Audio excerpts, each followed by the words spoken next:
how are you experiencing this weird era of sanitary emergency? Well, I have to say, at first, I quite enjoyed it. Yeah. Because it was nice, because there were no cars, there were no aeroplanes. It was, you could walk around. It was quiet. It was peaceful. And I'm very lucky because I'm not dependent on live shows, to eat. So I'm sort of not as badly affected by the whole thing as everybody I know, or certainly every musician I know who is, they just can't work at the moment. So it's absolutely quite disastrous for the industry. I'm not sure how it will recover or if it will recover. I hope it does. Yeah. Because, to be honest, I've really had enough of this whole lockdown thing now. I'm getting really bored with it. Nobody seems to know what they can do or what they should do. There's conflicting reports constantly in the media of what we should be doing and what are the symptoms. And, it's just it's bad enough having to deal with this disease without our governments being uncertain of what to tell us. Yeah. And can you tell us about the genesis of the 1000 Motors projects, and are you satisfied of the production by Nicolas De Carlo, which gave, in your words, some bollocks to the album? Yeah, it was. Well, I've been working with Chris Constantini for some time on a project called The Mutants. And we just decided that we were kind of in a position that we'd arrived at where Chris had a load of great songs and we really should just do the two of us. So we sort of begged, borrowed and stole studio time to make the album. And then when we finally had got it to the kind of point where we thought that it was ready to mix, Chris had been working with Nicolas De Carlo on some other projects and suggested him. And I quite liked his attitude to the way things sounded, The first time he played something back to me, I was like, my God, everything's too loud. And then once I got used to this sort of concepts that, the way he did it, actually it turned out it was really cool. And I really liked what he'd done with it, and he made everything sound kind of stronger, I think was the best way, and more precise. Every time you make a record, you always get the final version, that goes into manufacturing. There's always, every record I made, there's always at least half a dozen things that I think, I wish I'd have changed that, or only small things, insignificant things. So there's always that element to it. But generally speaking, I think he did a good job on it. And of course, the mastering that we used was, in America, they're very good at that sort of thing, and they've mastered a few albums for me already. So I knew that what Nicolas was going to get them, they were just going to kind of make better. Yeah, and will you be planning any live activity once the sanitary emergency will be over? Well, it would be very nice to. We have spoken about it, but until the lockdown finishes and things start to get back to some semblance of order, then not at the moment. What can you tell us about Seance, the new album by Professor and the Madman? Oh, well, I've worked with them on a few records now. I think this is possibly the third or the fourth album I've made with them. And they're on the one hand, they're very easy to work with because the music that they make is it's almost sort of second nature, really. I really kind of, I don't know, I think we have a certain sort of musical empathy going. I kind of know what they're up to. So when they send me the tracks, that's the kind of pleasurable, easy part of it. But because they're in California and I'm in London, it's, we have to do long distance recording, which means that you never have the band for guidance until you kind of finish doing it.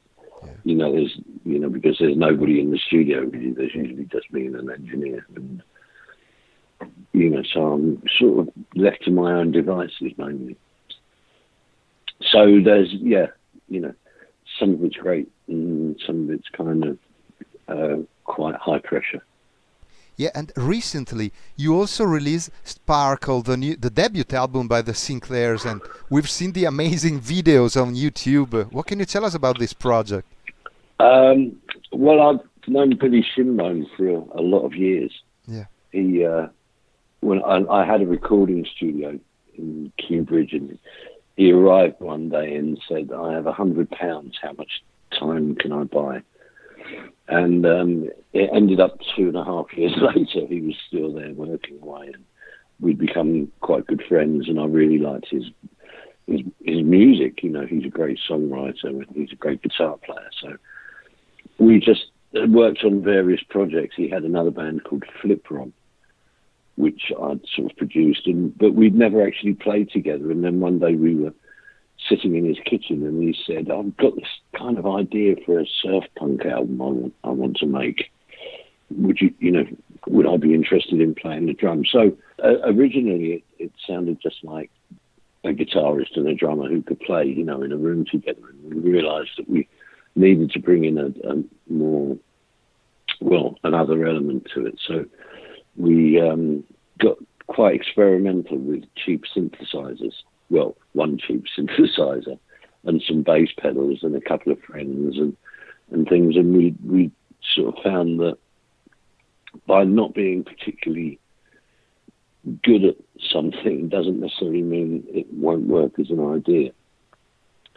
So like a lot of the synth things that were created for that album were actually just a mistake, and twiddling knobs without having any sort of recall or any real computer technology to control the sounds or what you were playing. So it became a very instinctive thing. And then from that, you would put it in, and because it was kind of the wrong thing, it actually turned out to be exactly the right thing, because it gave the album a more unnerving quality, because it's slightly discordant and not necessarily very easy. So we've just, it's the whole sort of journey's been really good fun with the Sinclairs, and we've just made a single for Halloween called Halloween Wings, which this time has Paul Ronnie Angel from the Urban Voodoo Machine guesting as a singer on it.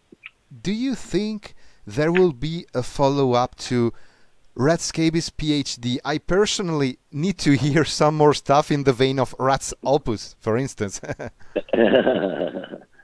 Well, there's no plans at the moment. I mean, I'm putting a lot of my energies into, the last 3 projects that you mentioned, they're all quite time-consuming. Yeah.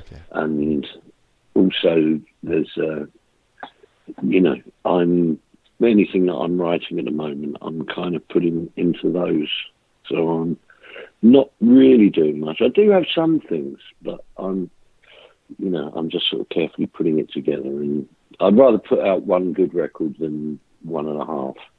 Talking about the past, I know it must be very hard to answer, but which are your best and worst memories of the days with the Damned?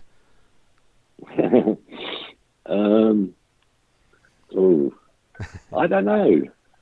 I think one of my fondest memories is when we played at the Roundhouse with Motorhead and the Adverts, when it was very new, and we just sort of started to gather momentum. I suppose we just started having an audience, and people were coming to see us. And I just remember that show with a great deal of, fondness, just because it was a really exciting time to be there. So that was kind of an exciting thing. That was one of the best things. But I think one of the worst things that happened was when it was towards the end of Phantasmagoria, when the band had been overworked, and we were all just, we'd been on the road pretty straight ahead for 2 years, and we just really had overdone it, and a lot of the enthusiasm for playing went. I think that was the saddest point in the career, I think.